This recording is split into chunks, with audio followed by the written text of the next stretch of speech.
So I'm with Kids Physio Group. So Kids Physio Group, we're a group of private pediatric physiotherapy clinics across Canada working to make physio accessible and fun for children of all ages and abilities. It is the best place I have ever worked. I have worked at a number of organizations now, not too many. I fell in love with this one early on. I was with them before I even went to university. So my actual path here, so I started back in 2014, 2015, somewhere around there as a volunteer. I was like, I need to get some volunteering hours. I got to apply for my professional school. They need this. That led to a position actually as a paid position as an office manager. I was like, I don't like bartending anymore. I would like to work as the office manager while I'm kind of applying for these schools. While I did that, so I was working in the Fraser location of Kids Physio down in Metro Vancouver. Then I got accepted to physiotherapy school. I was like, okay, I need to be on the other side of the desk. What goes on in these rooms with these kids is way too cool to be sitting on this side. Nothing against admin. I just had to be on the other side. So I went down to Australia. While I was down there, I was talking to them about coming back as a physiotherapist, and I had a job waiting for me when I came back. It was really cool. I got to step into a position. I timed out my stuff. So I was like, okay, I'm not going to be able, because of interim licensing, I could start so-and-so. So I ended up just shadowing and training for a while. So I worked as a physiotherapist, then became fully registered. I quickly took on a position as the clinical manager for a few of the locations in Vancouver. And then around the time of COVID, it's always fun thinking about opening a business during a pandemic. We decided, my family and I, to move back to my hometown of Kelowna to become a clinic owner, because it was my dream to bring this incredible vision and service that I knew down in Metro Vancouver back to my hometown of Kelowna. So let's talk about what a day in the life of an actual physiotherapist looks like. So my day, I'm going to talk through my day. So my day is a little different because I wear a number of hats. I am a physiotherapist by trade, of course. I also own the clinic. I share a lot of the duties with my management team and my wife, who's our co-owner. And I'm also I was a manager for a lot of our physios. I now am the practice lead for another service that we're doing that we'll talk about in a second. So I wear a lot of different hats. Physio primarily. It should be less physio because this business is becoming very hard to run. But it's great. I love it. So my day typically starts with day prep. I usually answer a butt ton of emails. And then plan for my patients, because you never want to step into a session, especially in pediatrics, without a plan. Plans can be ditched instantly because you never know what the kid's going to show up. Like, you can have like this perfect plan, the kid comes and they say no, and you're like, oh, okay, well, back to the drawing board, right on the spot. But you always want to have a plan going forward. So a lot of my days in preparation. I typically in the mornings then have a lot of meetings. So today, before this meeting, to start the day, I had my facility meeting. So my facility meeting, I meet with my co-owner, I meet with my clinical managers, my community engagement managers, my office managers, and we talk about over the last month, what's been happening within the clinic, and where do we need to address certain kind of problems, where are we growing, like we're planning how the clinic itself is going to grow within the next couple of years. It's pretty cool. On some days, I'll be completing one-to-ones. So on a monthly cadence, I meet with some of the physiotherapists on our team to talk about their growth, to talk about problem areas for them, and I'll also schedule clinical mentoring throughout the week. So I'll sit down with some of the physiotherapists or join in some of their sessions, and we'll talk about new skills. We'll talk about things that we're observing with the session. We'll come up with some collaborative case planning.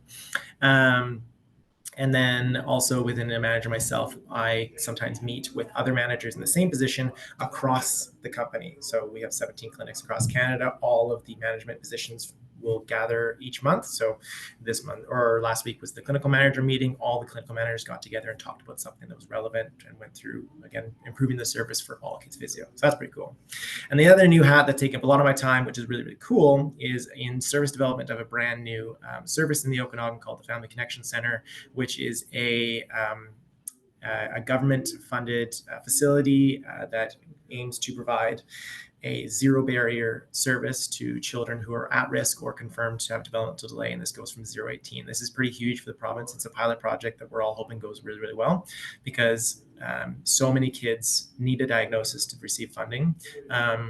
And those who don't receive a diagnosis may not get funding. And those who sometimes have a diagnosis may not get funding because they don't have the right diagnosis. So the idea is that no matter who you are, if you have delay or you're suspected of delay, that you're able to get care you deserve. And that's physiotherapy, OT, SLP, behavior supports, family counseling, developmental generalists, inclusive childcare, things like that. It is a really, really cool service, but it's a pilot project for the whole province. So it's a lot of work. So this is my day before I even start seeing kids. Then when I actually see kids, this is what it looks like. So this is patient care. I can't unfortunately say names, although I know these kids like family now. But I see a caseload of approximately 25 to 30 kids a week.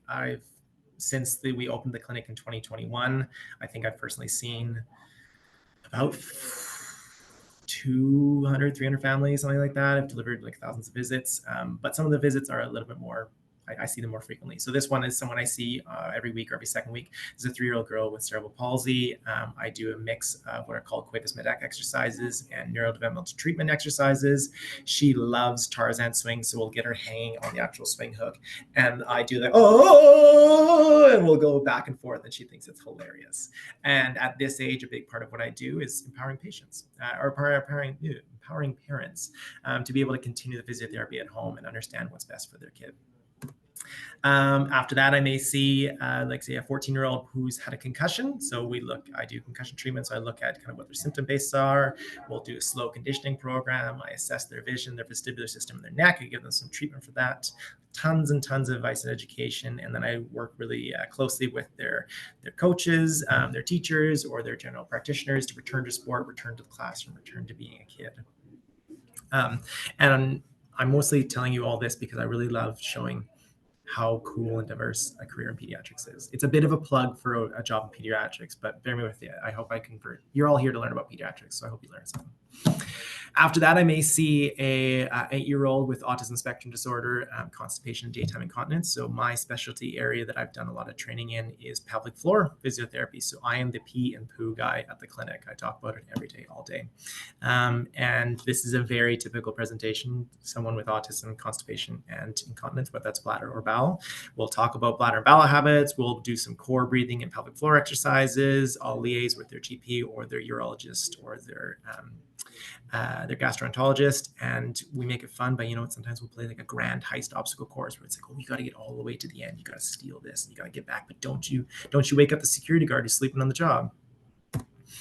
After that, I may see a typically developing 10-year-old for strength and conditioning for acceleration and sprint form training. So we're working on like really building like really, really good motor patterns, getting those muscles working, doing some sport specific strength training to make them better for their sport, and hopefully making, if we're trying to achieve their goals, but some of them are like, I want to play in the select team. It's like, all right, let's do it. Let's get you more ready than the other players.